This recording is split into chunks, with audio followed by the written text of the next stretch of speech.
Hello mga igsoon, mayong adlaw kanilang tanan. Dinhi ni video ato nga paminawan ang tingog sa usa ka tawo ang gigamit ug gipuy-an sa balaang espiritu sa kamatuoran. Ug sa akong pagpakiginabi kaniya, ipangutanan ko siya kung si Jesus ba ang gisgutan sa balaang kasulatan nga anak sa tao. Kadaghan karon nga mga tao na naglibog kung kinsa ang ipasabot sa niya sulat sa balaang kasulatan nga anak sa tao. Mga igsoon, kung aduna ka mo'y madunggan og bati nga pulong anak o kamo, buot pasabot ang espiritu na kanang nagigsulti gamit lang ang unakuna o kasing-kasing sa maong tao nga iyang igamit. Dili usab gini siya matawag nga usa ka material, kaya ang material pwede man kini magamit og laing espiritu, ilabi na kung wala kini nagabalaan siyang ipanulti. Buot kung ipasabot nagsulti nga nagpuobos, apan siya mismo wala nakita sa mga tao nga nagpuobos. Kining tao nga iyang gigamit, nakita ko gayud nga nagputli ug nagbalaan man kini sa iyang kaugalingon. Gibiya na gani siya sa iyang pagkatawanan. Taas usab kini siya o kasinatian kaniadto, kaya nanudlo man kini siyang daan sa simbahan. At pantawanan lamang ang iyang pagpanudlo, kaya na may balaod sa simbahan nga angay niyang sundon.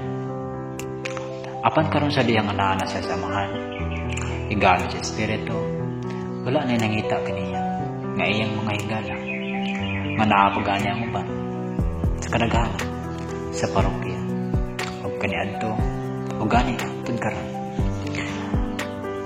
Ang espiritu wala gipadala dinhi kanato aron maghukom, kundi miani siya aron makighusay kung angayan nabagayod kita nga ikapasigarbo niya sa iyang amahan. Ang pulong mao'y maghukom. Anaa ka na mabasa sa mga sinulat sa mga ibang lista ni Jesus. Mga igsoon, kitang tanan aduna pa'y paglaom samtang buhi pa kita. Kadili man malipay si Jesus sa dautan nga patyon. Sangit malipay kini kung ang dautan mubalik nga na kaniya. Walay tao nga matarong tanan gayud nakasala sa tanan nga nawadaan ug paglaom sa ilang kagalingon. Ayaw ninyo ka na una-una balik sa Diyos, kaya naapag kita'y paglaom samtang buhay pa kita.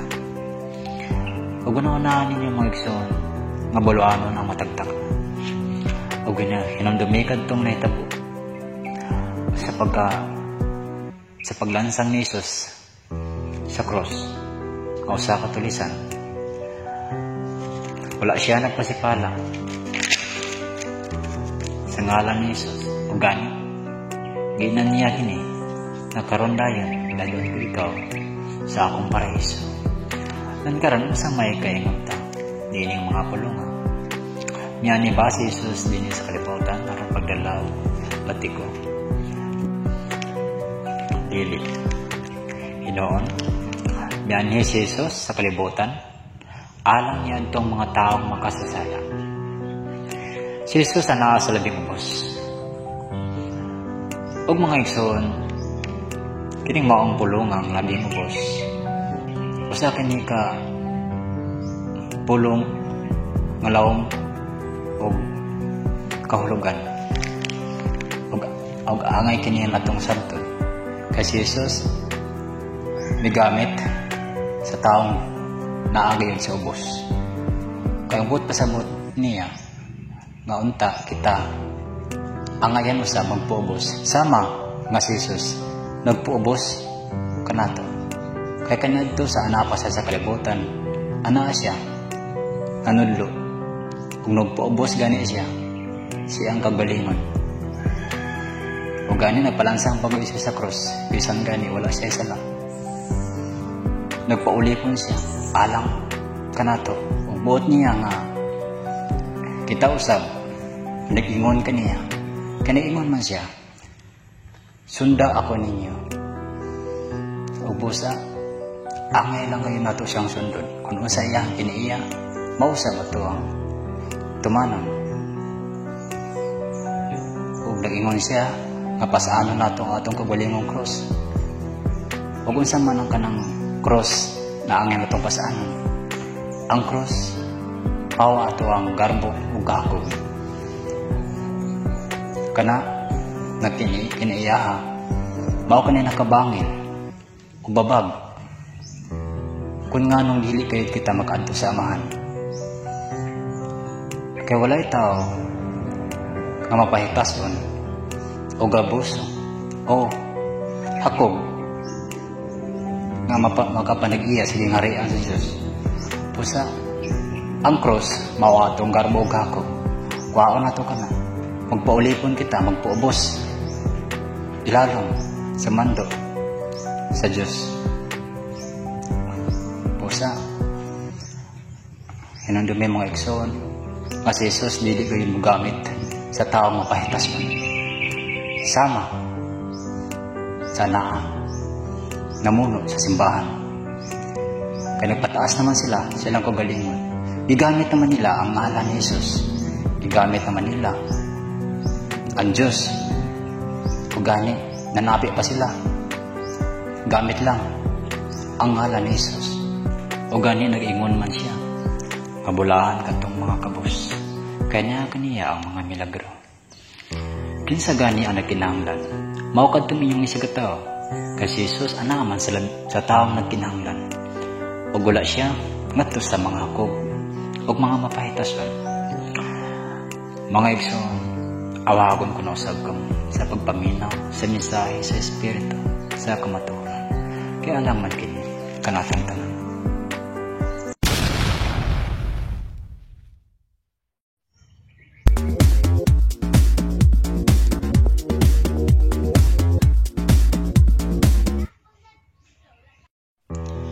Aniya ako'y pangutanang na kanimukod. Si Jesus ba ang gisingutan sa balaang kasulatan nga anak sa tao? Ang sa balaang kasulatan, di ba ang Diyos? O diyan si Jesus, nagpakatawang tao, ikan sa Espiritu. Kaya ang ising ang Espiritu ipadala sa amahan. Kung naiusan na ang lawas ng Espiritu. O gandamon niya ang mga tao para sa hingpit niya himaya. Kita tao, dili Diyos, kundi ubos sa Diyos. Kaya ang Diyos po kay pinakataas. Ang anak, punuan lamang sa paras. Kita ang mga saka. Nagbunyag si Jesus pinagi sa Espiritu. Alaman na sa balaang kasulatan. Nagbunyag siya sa Espiritu o kalayo.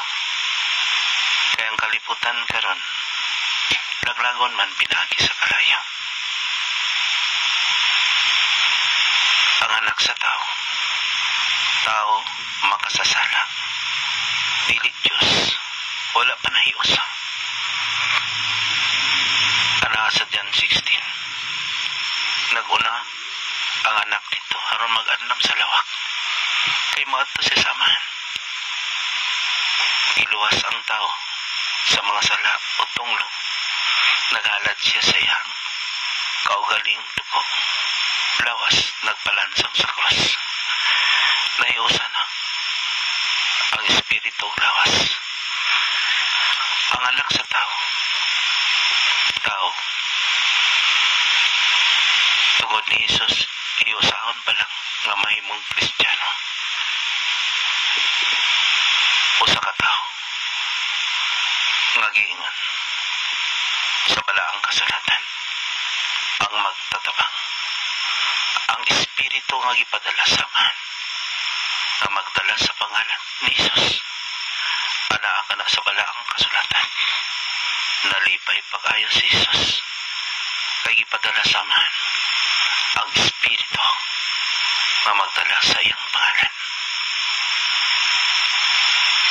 Ang buhing saksi, tao, kay ang espiritu mauman ang makikihusay sa tao sama ni Juan haron andam ang anak sa Dios nga nahimong tao ug makikiusa kita ngadto kaniya. Siya ang pamananon, ang nating karnero, o kita iyang gibalaan pinaagi sa balaang kasulatan nga gibilin ka na to o sa lamang katao. Ana sa ubas sama ka diadto, lingon si Isus.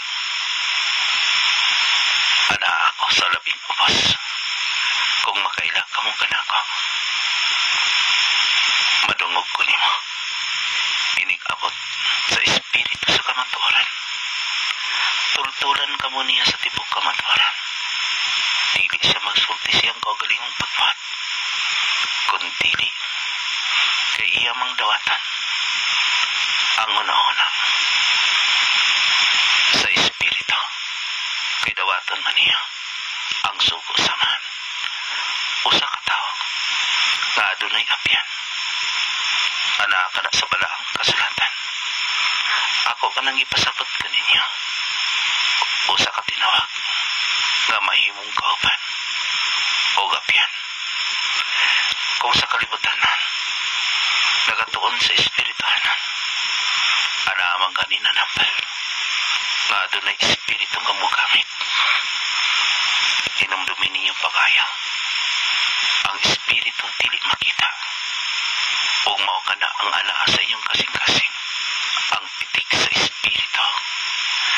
Apan kung wala ka ninyo ang kugma, anaa ka ninyo ang pagdumat, pagilabot soban, pagpataas ang espiritu nga dawatan, pagisulutan sama anaa sa kalayo o iya kinikarong gitungutan sa kalibutan haron sa taon kung kinsa ang mga tao nga haduol kaniya.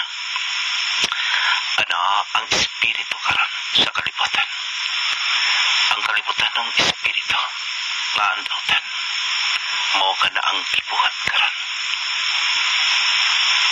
sa mga tao mataas o mga karpo mapaytasan kalibutanan mao ka na ang gisunod sa kadaghanan. Apan ang espiritu sa kamatuoran ana sa ubos nagasulti nga naa sa autoridad. Dili magbuhat o kalibutan ang pagpanadlaw. Ang espiritu nga imong gipangutana usa ka tao nga mahimong manudlog ka ninyo kay ang iyang apyan